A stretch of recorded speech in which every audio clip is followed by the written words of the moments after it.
Okay, so welcome back to all of you guys. Nice to see all of you guys. I'm going to share this topic with you about integrating the teachings into your life. But before I do, let me just share some details with you about the field trip tomorrow in case you're interested in going. What we do is we get together here at 9 a.m. in the morning and I do meditation with students. There'll be you guys here if you end up coming, but there'll also be other people too that aren't part of our course. So you'll see other people here that are also just joining for the tour. So I start with meditation so that we can all meditate together. And then I share a little bit about what we're going to be doing on the tour so people are aware of what we're actually going to be doing, which is essentially what I'm sharing with you guys now. What we're going to be doing is we're going to be leaving here around 9:45 or so. We're going to be taking the red trucks, those we call them song taos in Thai. We're going to be taking those to Wat Umong. That's the first temple we go to. It's a forest temple, and it's more like a nature kind of environment where it's out in the forest. And then we walk around there for about an hour and a half, sometimes upwards of 2 hours, helping students to understand the temple, what a forest temple is, and so forth, and many different aspects of the artwork, the architecture, the symbolism, things like this. Then we get into the trucks and we go up the mountain and we go to a restaurant at the top of the mountain. It's a hill tribe restaurant that's run by people from the hill tribes. And we have lunch there. They have a really thick menu. They have all kinds of things, whether it's meat or vegetarian or vegan or any of that kind of stuff. Coffee, drinks, anything you would like to eat, they have it there. And if they don't have something, they'll usually go get it for you if you request something. After that, we'll go into the temple on the mountain called Wat Doi Satep, and I'll tour you guys around that mountain. And then we get back down here around 5 o'clock, sometimes later, sometimes earlier, depends on the traffic and how things are going. And what the students usually do is they share the cost of the song taos.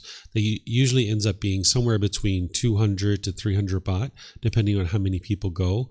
So you can kind of budget for that if you would like to go and take the song taos with us. So you don't really need a bunch of stuff. Like sometimes when people go on these kinds of things, they bring like huge bags full of stuff. All you really need is just a little bit of money in your pocket. If you had probably 600, 800 baht, you'd be plenty fine. Now, if you like to shop, because there is shopping along the way, you might decide to bring a little bit more money.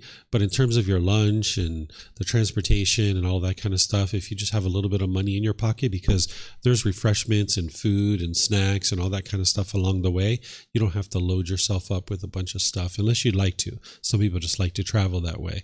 But if you like to kind of travel light, you can just probably have a little bit of money in your pocket and you'd be just fine. So do you guys have any questions on this? I'm sorry? We call it Song Tao. The red trucks that go around, they're like a community shuttle kind of thing. Yeah, but it's not really a taxi. It's like a red pickup truck and you just jump in the back of it. It's usually 30 baht wherever you would like to go inside the city. But if you hire them to go outside the city, they charge a flat rate. So what I do is I negotiate a rate with them, a flat rate for the whole day. And they will take us from here to Wat Umong. They will wait for us there. They will take us from there to Wat Doi Satep and back down. Normally, just one leg of that is 100 baht.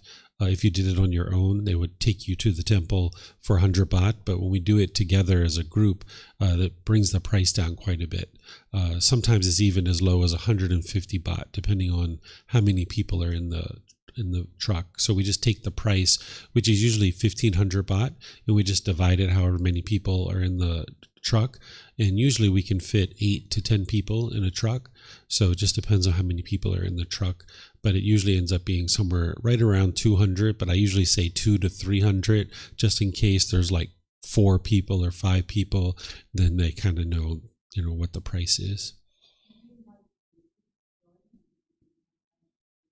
Yeah, sure. Anybody's welcome to come. There's usually quite a few people. I'm not sure how many people are in town right now, but sometimes there's even more people that join. Sometimes we can have 2 or 3 truckloads of people going up the mountain. So you're welcome to bring anybody or invite anybody, even just some random person you see in a restaurant tonight. If they're interested in going, they're welcome to come. Wat Umong. Mm-hmm. Yep, this is a forest temple, and then there's 2 branches of Buddhism in Thailand. So you're going to visit one temple of one type and one temple of another type. So this way, it makes it really nice for you to be able to compare and see the differences between the two. Okay. So now what I'm going to do is I'm going to teach you guys this topic of how to integrate the teachings into your life. It's actually quite short because you guys have learned a lot here, which you can integrate these things into your day-to-day life, and it's actually going to help you to then be able to experience the real benefits and the real results. If you spent time here for the 4 or 5 days that you're here, you learned a bunch of things and you go home and did nothing, okay, you had a great 4 or 5 days. But if you actually take the things that you've learned here and integrate them into your day-to-day life, this is where you're going to see the real benefits and the real results of having learned and practiced these teachings. So what you would like to be able to do is set up a situation for yourself where weekly you're attending classes, either in person or online, because you're going to need to kind of trickle the teachings into the mind little by little by little, and where you need to attend in-depth learning opportunities as needed, like this, or a retreat, or something of this nature. So if you're, if you're regularly learning little by little each week, your mind will digest this a lot better. But sometimes you need a big dose of information like you got this week. So you're going to need that from time to time too. So you can kind of set that up for yourself, that you've got that going on for you regularly. Then you're going to be interested in getting this book. This first one, as I mentioned to you at the beginning of the course, you can download it from our website. You can take it and go print it. You can get printed versions here. You can order it on Amazon. If you're slowly learning with that book, just reading like 10 to 20 minutes a day, this is going to also help to kind of trickle the teachings into your mind. What you're going to find is that there are certain things that you're struggling with in life. And if you're regularly reading the teachings of the Buddha, you will encounter a teaching that handles and addresses that exact thing that you just encountered. So maybe 3-5 days ago, you encountered something and you really struggled with it. And now, because you're reading little by little, you encounter a teaching that's actually going to help you. Or you might be reading things and learning things, and now 5 days from now, you're going to encounter the exact thing that you were just reading about. So now you'll have the wisdom to be able to handle that. So you'd like to kind of trickle it into your mind. But if you sat down and you read like an hour or 2 or 3, you're going to find this is a lot more challenging for you. It's like taking a big bite of pizza and trying to digest it. You would like to take little tiny bites and chew and digest, because this is going to help you to be able to independently verify the teachings. You're not just trying to plow through the book and get to the end. You're actually trying to make sure you gradually, consistently learn the teachings, and you're independently verifying them, and then you're gradually integrating them into your life. So by just reading 10 to 20 minutes a day, this is what's going to allow you to be able to do that. Whereas if you try to take too big of a dose, like 2 or 3 hours of reading, it's going to be too much for your mind. You're not going to be able to independently verify all those teachings. So just reading little by little is what you would like to do. Then, as we were talking before lunch, you would like to be frequently practicing generosity in any different way that you would like to do that. There's many different ways that you can practice generosity. You're going to need to find those opportunities for yourself. It doesn't have to always be, going and spending 3, 4, 5, 6 hours at a certain place. It can be little acts of generosity here and there throughout your day. So like when I'm at the market and I'm buying something for myself, as I mentioned to you guys, if I see some avocados there, it's like, my wife likes avocados. Let me buy her some avocados, right? Or maybe I'm out shopping somewhere and I'm like, the students would really like to probably have this. Let me buy some of these snacks for the students, and I'll buy something over there and give to the students, right? So you can do these little kind of things where it doesn't have to take an enormous amount of your time. And that's what you would like to do, is integrate generosity into your day-to-day life where it doesn't take this enormous amount of effort. Now, of course, you might do those things from time to time. Like 2 weeks ago, I taught a retreat and we went to an orphanage. We took up a big collection. We had over 20,000 baht. We took 2 vans to an orphanage, but first we stopped off at a wholesale grocery store. We bought all kinds of groceries, 20,000 baht worth of rice and eggs and vegetables and fruits and things like this. And we brought it to an orphanage. And that was like a whole afternoon. It was from 1:30 until 6:30. We kind of spent 5 hours doing this. Now you do those things from time to time, but if you can integrate the generosity into your day-to-day life, it just makes it so straightforward for you that it's not this huge amount of effort. Your generosity doesn't have to be huge amount of effort. It's not about the quantity. It's about the frequency that you do it. That's what's going to help train your mind to frequently be practicing generosity.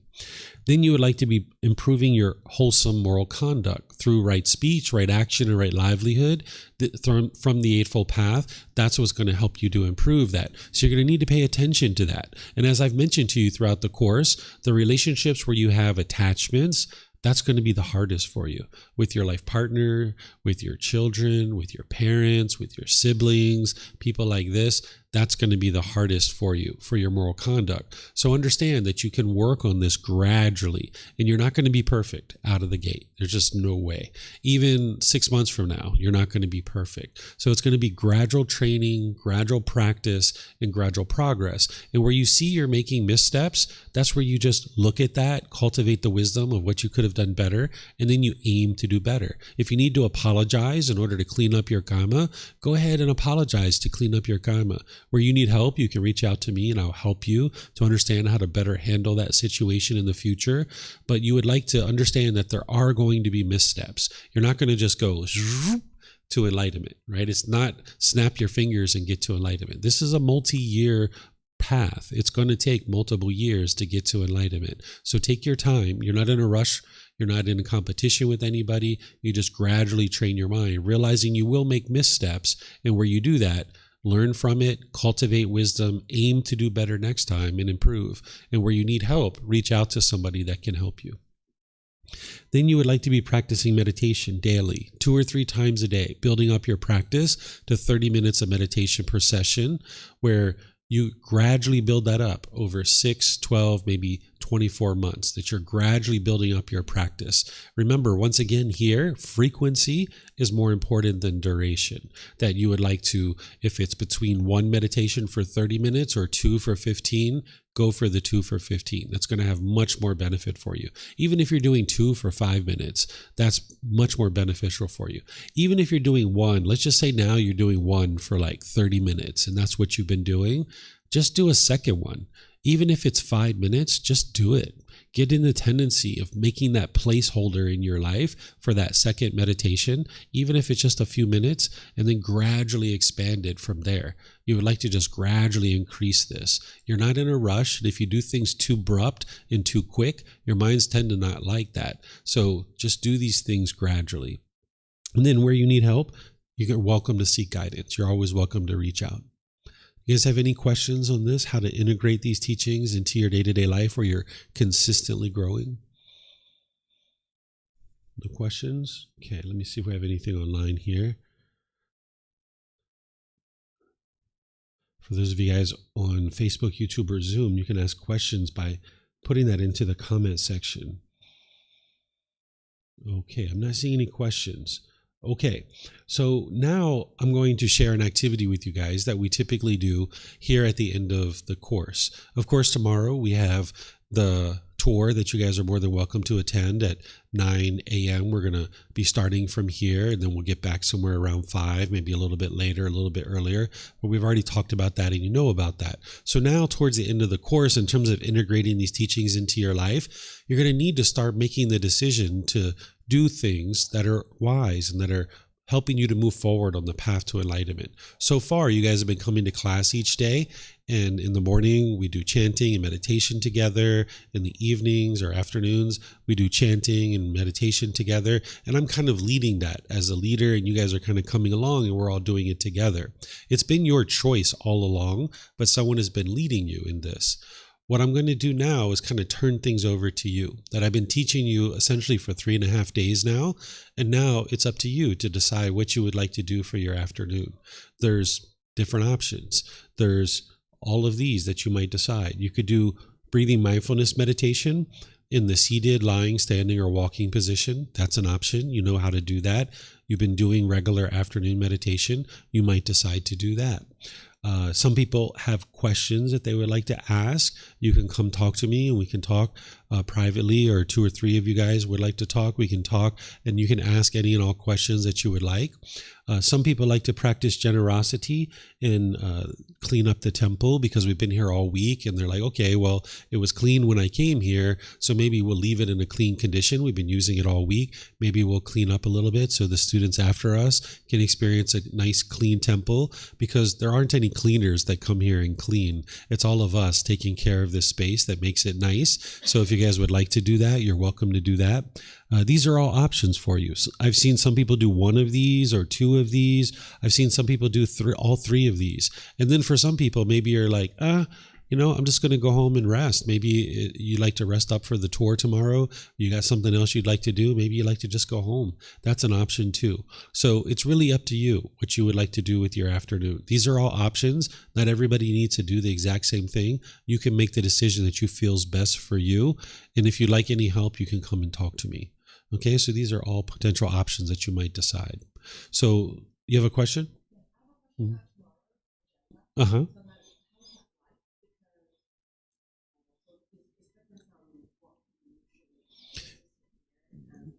Yeah, you missed this. I said it on the way in, but here, I'll share it with you. Is what we're going to do is we're going to, actually, you know what? Come talk with me after we're done here, and then I'll explain it to you, because all these people already heard it. Yeah, just come talk to me, because I already talked about it earlier. Any other questions? Yep, you have a question? I think this is your first question all week, right? Yeah, all right. I had a question about the breathing meditation. In your teaching, is it gateway to other meditation, or is it the meditation? Because I've been doing other meditation where then you focus on the body or on the sensation or other things. Yeah, this is the primary meditation that the Buddha taught. You're going to get exposed to other meditations in the world that people teach, but they're not necessarily from the Buddha. There's only 4 meditations that he taught, the 4 that I mentioned to you here, and I showed you his words, which are the breathing mindfulness meditation, the loving kindness meditation, the meditation to eliminate sexual cravings, and the meditation to realize non-self. Those are the only 4 that he ever taught. I know that people are out there teaching like body scanning and all these other things. You won't find anywhere in the original teachings of the Buddha where he teaches these kinds of things, but there's plenty of people out there doing these kinds of things. And there's others as well. And in some cases, these things are taking you in the opposite direction of enlightenment. It just depends what people are coming up with. But if you're interested in getting to enlightenment in the way that the Buddha taught, you would like to get back to what he actually did during his lifetime. And anything else, he warned people during his lifetime that it would be unwise for them to do anything else. But unfortunately, not everybody studies his teachings, so people actually have changed and modified his teachings. And he explains how this would be for your detriment and for the detriment and the harm of many people if you changed his teachings. Because the Buddha is the discoverer, the declarer, the originator of the path to enlightenment. So if we start modifying his teachings, it's like he spent his life putting these lights down along the path to show how clear the path is. And now people come along and knock those lights all over, right? And now it's not as clear for people what is the path to enlightenment. So whether you choose to do those things or not is up to you. But these are the 4 meditations that he taught. And he prioritized breathing mindfulness meditation because that's the one that's eliminating craving, desire, attachment, the cause of discontentedness. And it's also helping you to develop the concentration and the mindfulness that you're going to need to be able to practice the teachings in your day-to-day life. Loving kindness meditation is also a priority. He lists it as a second priority because if you eliminate your cravings, desires, attachments, you'll eliminate your anger, right? But you're going to need also loving kindness meditation to eliminate your anger.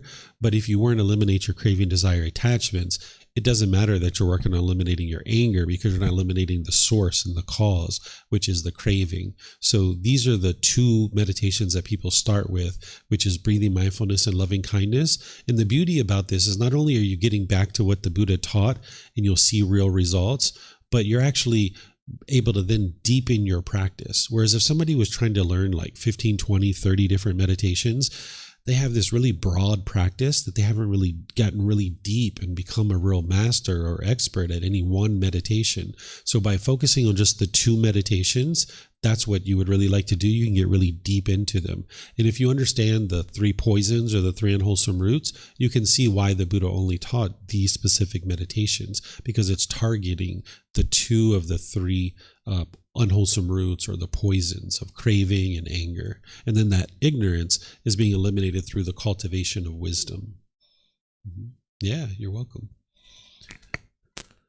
Okay, so what I'm going to do here is just basically turn things over to you guys. It's kind of like a lab, right? Like your teacher has taught you a bunch of things, and then you kind of go into the lab and do whatever it is that you would like to do. So it's up to you guys to do whatever you would like to do. I'm going to hang out for a while and be here. If you guys have any questions, I'll be here tomorrow morning as well. So feel free to let me know if you guys have any questions.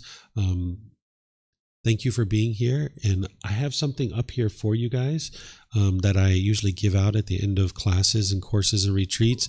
There's this picture that you see me using of the Buddha. I use it here on everything that I do, and I have it in the back of the room as well.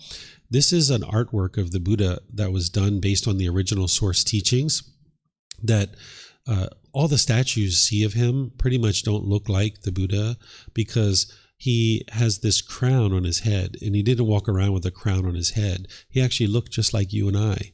So what I do at the end of a course like this is I offer you a picture of the Buddha so that you can take this if you'd like and you can hang it up, because I think it's really important to humanize a Buddha, that you can see that he's human just like you and I, that he's no different than you in terms of he's a human being.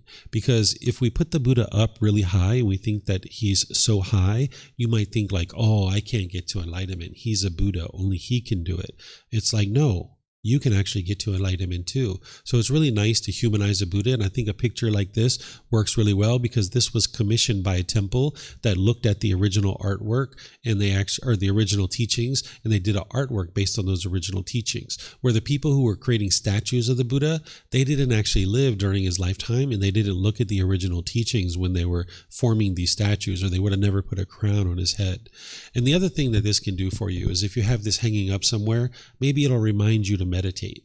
Or maybe you're on the phone with your mom and you're getting angry and frustrated, and you look over at it and you're like, oh yeah, right speech, right? So it can help you to remind you to practice the teachings. So if you would like one of these, I have them over here and they're rolled up. So it just so happens to kind of look like a diploma. So you might think of it that way, like a little certificate or something like that at the end of your course. But it's just me practicing some generosity with you, as I've been practicing generosity all week long of sharing the teachings, because you see what the Buddha taught, that sharing the teachings is the very best thing you could ever do. It's the very best gift you could ever give to somebody. So I've been giving you guys this gift all week long of sharing the teachings. But now I do have a material thing that I'm going to give you, but also it's meant to be able to help you to practice the teaching. So if you'd like one of those, feel free to come up here and you can get one. So thank you all for everything you've been doing for the course, whether it's asking questions or helping out at the temple or anything like this. And we've got some more fun tomorrow. We'll go out on this field trip and enjoy this classroom without walls. So have a very wonderful and lovely rest of your day, whatever you do, and perhaps we'll see you next time. Okay, Sawadee Krap.